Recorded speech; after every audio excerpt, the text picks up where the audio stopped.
আপনারা শুধু বিবেচনা করে দেখেন যেই লেভেলের ভয়, টাকা, লেনদেন এই এই ক্যাম্পেইন আমাকে করতে হয়েছে।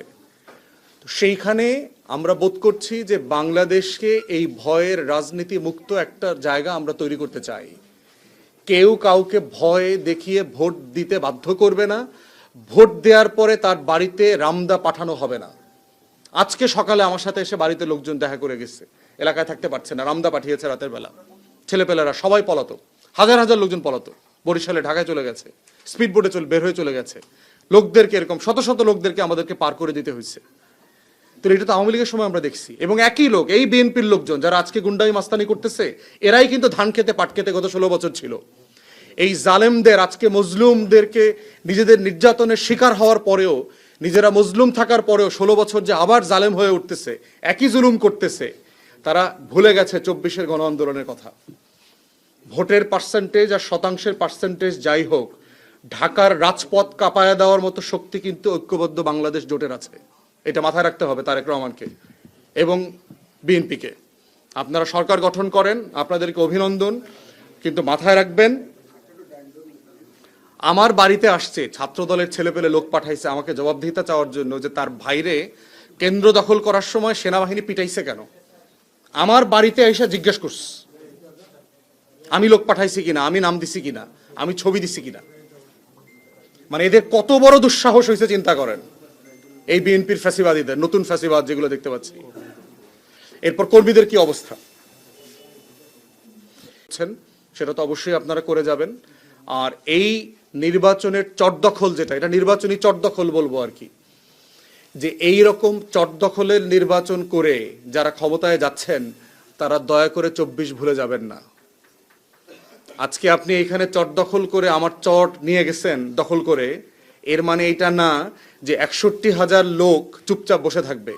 তাদের ভিতরে যে ক্ষোভ তৈরি হয়েছে, তারা নিজের চোখে দেখতে পেয়েছে তাদের চোখের সামনের বিজয় কিভাবে ছিনিয়ে নেওয়া হয়েছে চুরি বাটপারি করে। প্রিজাইডিং অফিসারদের আপনার মাথায় বন্দুক ধরা হয়েছে ব্যালট জালিয়াতের সময়, রামদা দেখানো হয়েছে। এখন একজন শিক্ষক যিনি শিক্ষকতা করেন, তিনি ওখানে অন্য জায়গা থেকে গেছেন একদিনের ডিউটি পালন করতে, সে কি করবে? আমরা জিজ্ঞেস করলাম যে আপনি পুলিশে বলেন, আমরা আপনাকে হেল্প করবো, সাহস পাচ্ছে না। তাহলে আমরা কি রকম একটা মাইনকাচি পায় আছি দেখেন। ঘটনা ঘটছে কিন্তু প্রকাশ করা যাচ্ছে না, এইটাকে কেন্দ্র করে মামলা, প্রশাসনিক ব্যবস্থা নেওয়া যাচ্ছে না, কারণ কেউ ভীতিকর অবস্থা থেকে নাই।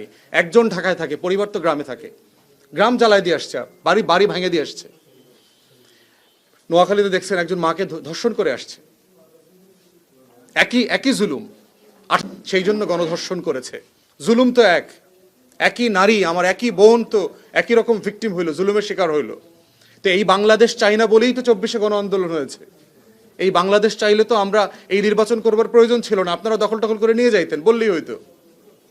এরপরে ডিসেম্বর মাস থেকে আমরা যেটা দেখেছি, প্রশাসন প্রচ্ছন্নভাবে বিএনপির প্রতি বায়াসড হয়ে গেছে প্রত্যেক জায়গাতে, এবং তাকে ক্ষমতায় আনবার জন্য প্রশাসনের কোনো কর্মকর্তাকে দেখলাম না।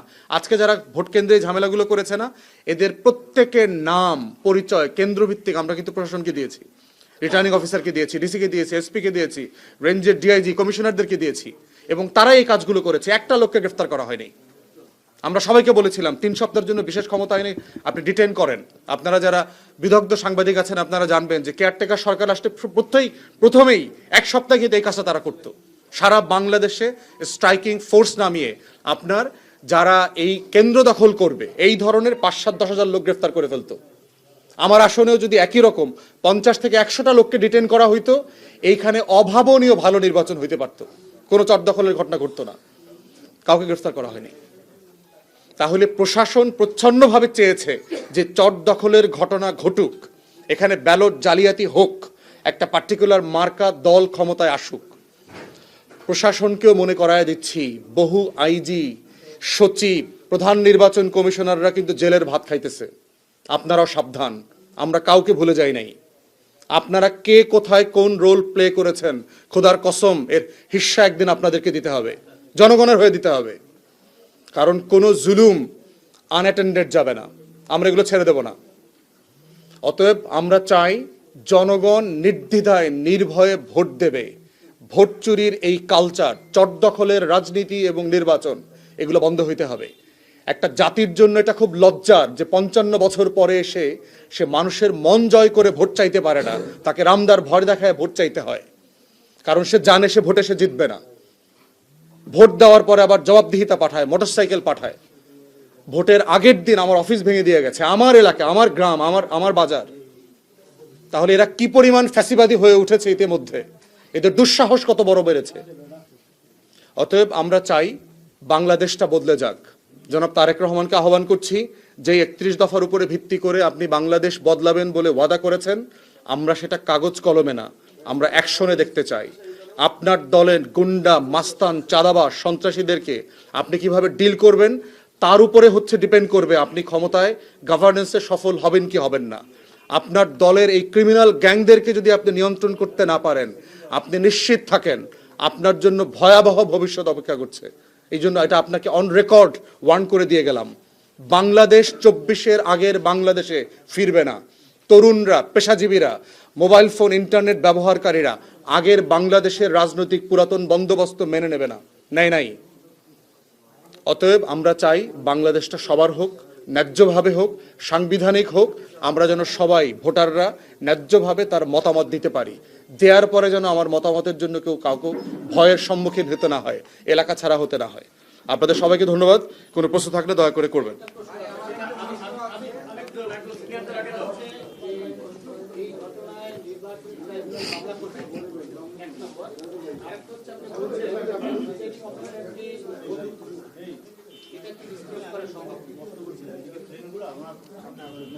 না, দুইটা প্রশ্নের উত্তরই হচ্ছে না।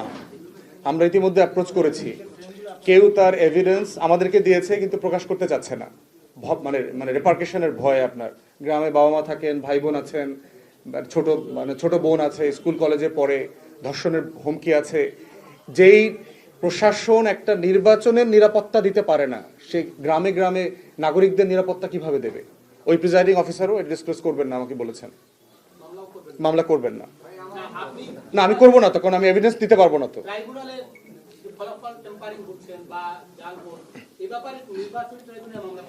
সমস্যা হচ্ছে যে এভিডেন্স কালেক্ট করতেছি। প্রশ্ন হচ্ছে যে আমি একটা ভিডিও দিলাম, প্রশ্ন হচ্ছে এই ভিডিওটা যিনি করেছেন তাকে তো আবার ট্রাইব্যুনালে গিয়ে সাক্ষ্য দিতে হবে। ওই লোক সাক্ষ্য দিতে রাজি হচ্ছে না। এখন মামলা, আমি তো উকিল, মামলা করবার জন্য শেষ পর্যন্ত লড়ে যাওয়ার যে পরিমাণ এভিডেন্স এবং সাক্ষী আমার দরকার, সেটা আসলে আমি দিতে পারবো না শেষ পর্যন্ত। এই জন্য আপনাদের নাম হাইড করে আমি 400+ মেসেজের স্ক্রিনশট নিয়ে আসছি। আপনারা শুধু মেসেজ দেখলে টের পাবেন যে আমার বক্তব্যের বাস্তবতা কতটুকু, আপনাদেরকে বিশ্বাস করানোর জন্য। কিন্তু একটা জিনিস, আপনাদেরকে বিশ্বাস করানোর যে বাস্তবতা, কোর্টে একটা জিনিস প্রমাণ করার বাস্তবতা একরকম না। তো সেই লেভেলের এভিডেন্স এবং সাক্ষী দেবার মতো লোক আমরা এখনো পাচ্ছি না। বাট আমরা এখনো কনভিন্স করবার চেষ্টা করছি, যদি সেই রকম সাক্ষী প্রমাণ পাওয়া যায় আমরা মামলার দিকে যাব।